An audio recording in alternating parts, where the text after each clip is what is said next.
Gold stars Matthew McConaughey and Edgar Ramirez and Bryce Dallas Howard, and is the 2016 film that came a little later than usual this month, or in January, due to a limited release it had before, but it's come out officially now.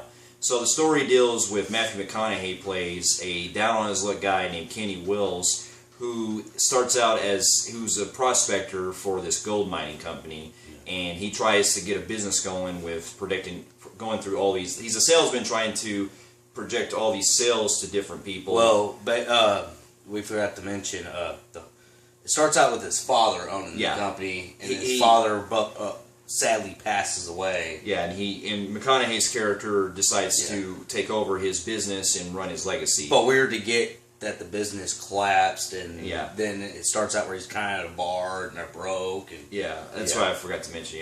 And basically it deals with Kenny Wells trying to come across other lines of businesses to pitch the idea of getting gold mines going, and he meets up with Edgar Ramirez's character Mike, who takes him on a tour, who offers him a deal to go to Indonesia, where there is the biggest gold that they can find. Which is a true story, by the way. This was inspired by a true story. Yeah, inspired by a true story. So I was actually kind of looking for this movie for a while, because I'm a big fan of Matthew McConaughey, so seeing him in from the trailers, it makes it seem like this film is like one of those. It's like if McConaughey played the same character he played in Wolf of Wall Street, and they did a spin-off of his character. Yeah, it does do that feel. It does get that Wolf of Wall Street feel to it. But the thing I like is I really get into a lot of Matthew McConaughey's independent films. He does big, good box office, but this is kind of like independent, and he's done some really good ones like Mud and some of the other. Killer Joe. Killer Joe was a great film. It was technically Lionsgate, but it was still felt independent-ish. Independent-ish, yeah. So it's good that McConaughey has redefined his career of playing really like mature roles like this, and not to mention, you know what's really funny about this is Matthew McConaughey. Throughout the film, he kind of reminds me of the look they had in American Hustle with Christian Bale, where they had the same bald. He's got the whole beer belly with the whole half long hair, comb over. Yeah, this is exactly what he looks like. That's exactly what I had to feel. I was like, you know what? It's almost like Matthew McConaughey is playing Christian Bale's part, but instead of a hustler, he's a gold miner. Yep. And so in this one, he goes with Edgar Ramirez's character to go mine gold in Indonesia and some. And they find out that Edgar's found that they're sitting on more gold than anywhere in the world, and they think that they're on the biggest gold mine in history. Yeah, sitting on it. And then after the film deals with pretty much their success, and then not going to spoil anything, but it later goes down to the conflicts that surround McConaughey and Edgar Ramirez's characters. Basically, it's your typical film where it's a business you start out slow, then you meet somebody who's got a big idea, you team up, they get filthy rich, then shit happens, a lot of dirty shit happens. Right. Your typical business type film. It feels like they all feel like that. Yeah, it does. Pretty much all the same. And I gotta tell you right now, I thought this movie was decent, but I do have pros with it. First, I'll get into my pros. My pros are, I loved Matthew McConaughey in this movie. I thought that every scene he was in, he was cracking one-liners left and right with a lot of his usual McConaughey. He's hyperactive. He's hyperactive. Yeah. It's almost like he's playing the same kind of character from Wolf of Wall Street. If that character from Wolf of Wall Street had a different job. He was transferred from a stockbroker to a miner. And that's what it does, because they get filthy rich, and then a prospector. Through the gold mining, they get filthy rich, and basically they start going to Wall Street. Yeah, that's what it does. It actually leads to Wall Street. It does lead to Wall Street. So I agree with him in my pro with Matthew McConaughey. He was the most standout character of this movie. High praise to him. I give him a 10 out of 10 on his part. I do also like Edgar Ramirez's performance too. I thought as Mike, I forgot his last name in the film, but his friend who is with him on this deal, you can really see a lot of the friendship between both him and McConaughey's character. Yes. And we're not going to spoil a thing, but it eventually leads to a big twist. A big twist that we won't reveal that actually got me it got me into what was happening. Yeah, you're talking about this movie is a very roller coaster film. You get into like a lot of like with him and Edgar together. You get into that chemistry. You get into Matthew McConaughey's freaking hilarious in this film. You get into a lot of like the whole Indonesia feel where they're mining.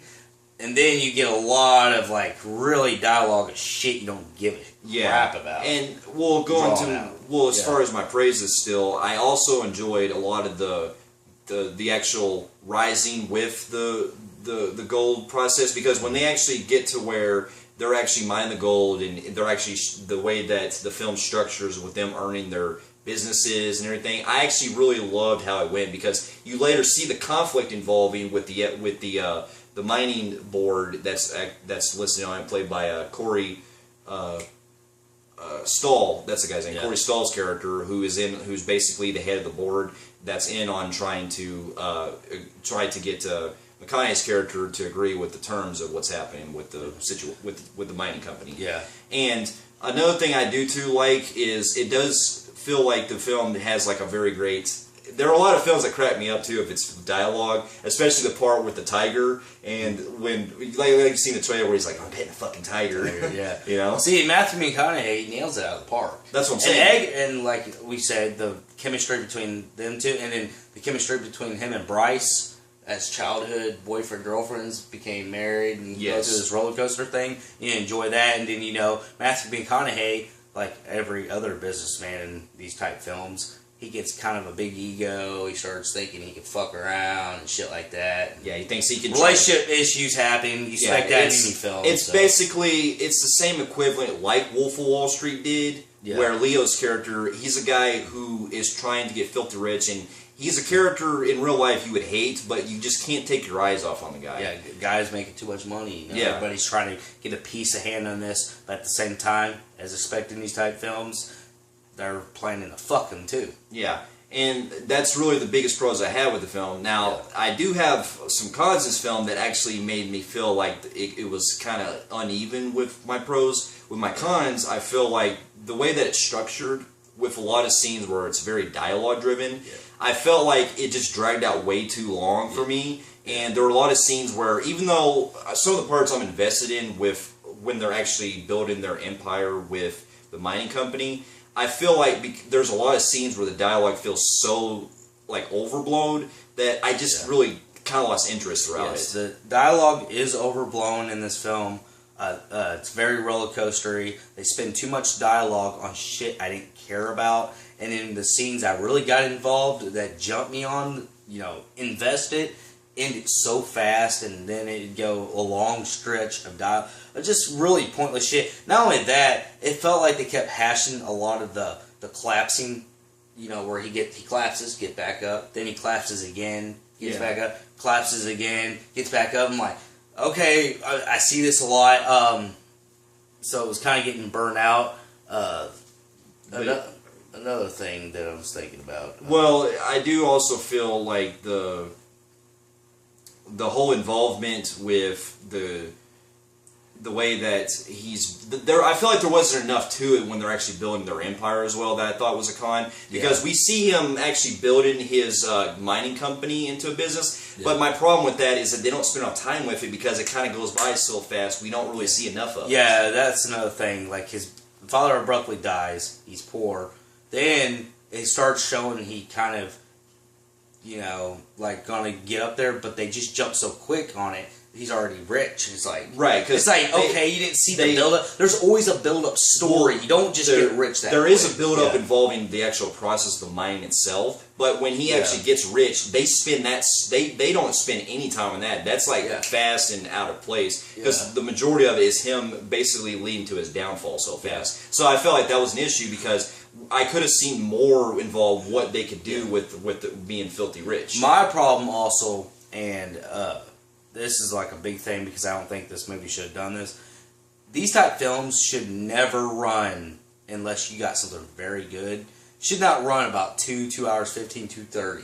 This movie was really long for this type film. This is something I felt like they could have maybe explained in an hour and 40 minutes. Not 2 hours and. That's what I'm saying. It felt like at least there could have been scenes that were edited out better because a lot of the dialogue scenes, it's pretty much the same dialogue that we see in certain scenes that were already talked about. So I'm like, you could have trimmed that down because you kind of over-exaggerate, especially in the end. When it gets to the end, they kind of over-exaggerate the whole scene, well, the whole twist they reveal. Even though I got to it, I feel like it was dragged on so long that I kind of was like, all right, I get it. Can you just, end the scene there, Though I do give them praise with the ambiguous, I'm not going to tell you, you're going to have to see it yourself, but they do an ambiguous type thing to make you guess on the certain about Edgar's character, and you'll have to find that when you watch it. So. Yeah, that get me. So. I did like the whole where it's kind of leaves it up to you.